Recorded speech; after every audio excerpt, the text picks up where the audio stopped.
What's going on, everybody, and welcome to another awesome video series from 69 Baja Outdoors.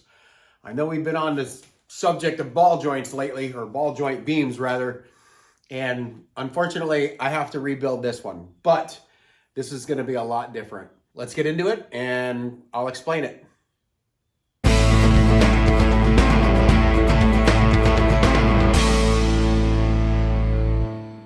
So this is the beam that originally came out of Mud Cricket. It is a stock ball joint beam, nothing special. It does have some tabs welded to it where the front bumper was mounted, but we're going to be eliminating the shock towers.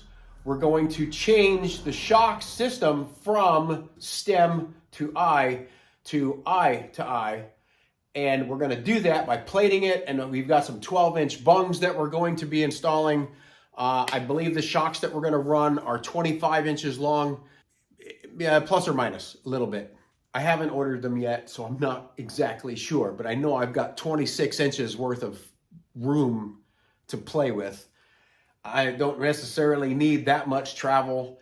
In this video series, I don't know how many videos it's going to turn into, but we're going to go over every aspect of the beam because we are totally rebuilding this beam. We are also, thanks to CIP1, we're going to be installing 4 adjusters on this beam because it's 6 inches wider. And on that note, let's get to it.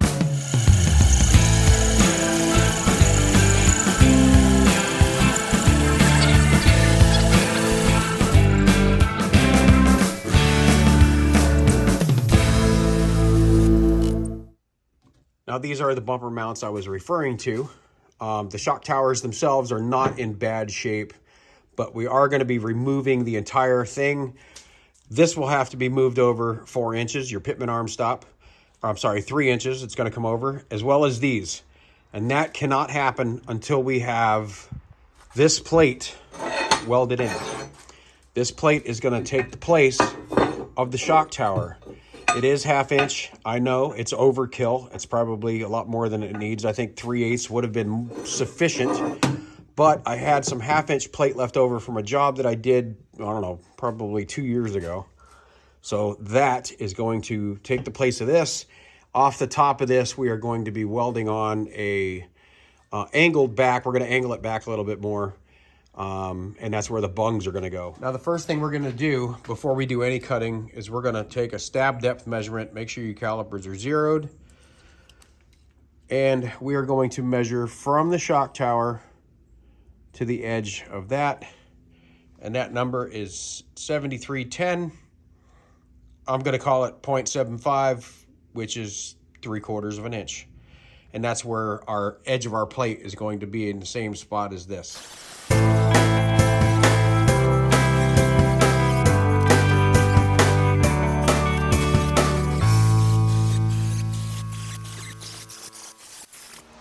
So this here looks a little questionable, but I think once it's ground, it'll be fine. I still need to take this off and then grind all this, grind it down a little bit. So, but this is what the bottom of that looked like, and it's pretty bad in there. That is supposed to be open, that little hole right there. It's a drain, so any moisture that gets inside the shock tower is removed. Up high doesn't look so bad, but this would have eventually had the same outcome as Mud Crickets. Granted, it probably wouldn't have happened anytime soon, but my beam was in good shape 5 years ago.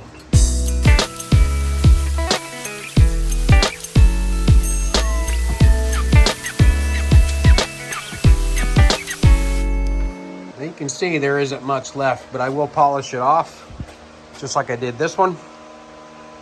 It's barely, basically just took off the mill scale that was still on there from the factory. I gotta have decent stuff to weld to. I am going to leave this piece in when I weld my plate And the reason for that is so that these tubes do not move. They stay right where they are until they're tacked in place. Then I can cut this off and get it out of the way. I know I said I was not going to remove the inside of the plate, but the more I thought about it, it's going to be a pain in the rear to grind all that with the upper plate in the way. I do have to remove this regardless, but this is actually holding everything in place. So I can actually get these on here and measure my 3/4 of an inch. I don't think it really matters, honestly. I may go a 1/2 inch just because I'm gonna have to bring out the bung a little bit. These are the bungs that are gonna go on the ends of the shock towers. So to try to make up a little bit of difference.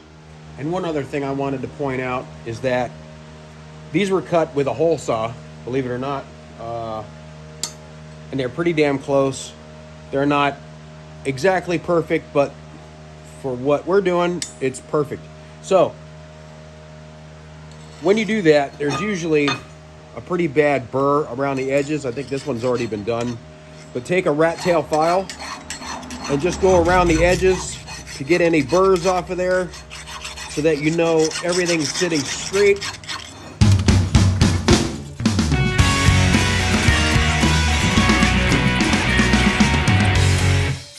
Old habits die hard, I guess. My apologies for the humming in the background. It's really, really hot in the shop today. I do have one ground down. This one I have yet to do. And just to make sure, you want to be symmetrical. And I can already tell that I'm going to have to grind this down more. And definitely going to have to grind more on these. What I should do right now is tack these together and grind them as a whole.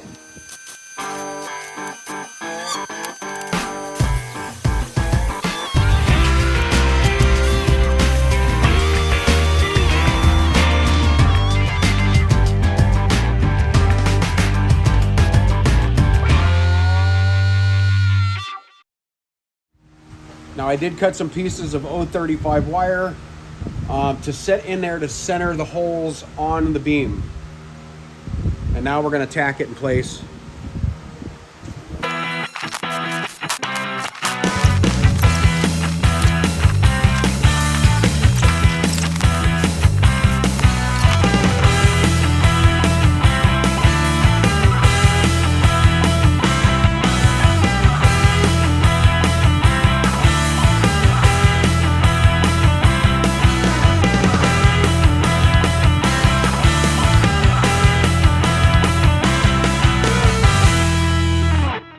What I have at the moment. After this is welded, I'll probably just put a little skim coat before I paint it. I picked up this wire wheel from Harbor Freight, and I'm actually quite impressed with how it works. It works pretty damn good, and I'm going to take all this paint off with this later, some other time. Inside, because I did have these welded together. Everything's all matched, and we're good, I think. So far, anyway. So far, so good. And that's going to do it for this week's video. I greatly appreciate each and every one of you coming by, taking the time out of your busy schedules to watch my videos. Greatly, greatly, greatly appreciated. I do believe next weekend I'm going to have time to get into installing the adjusters. Once that is done, the beam will kind of like really start to take shape. I get the shock towers on. I still have to order the shocks yet, so once they come in, I can calculate where I need to put the bottom, or the bungs rather. So until next time, y'all be good to one another, and we'll catch you on the flip side.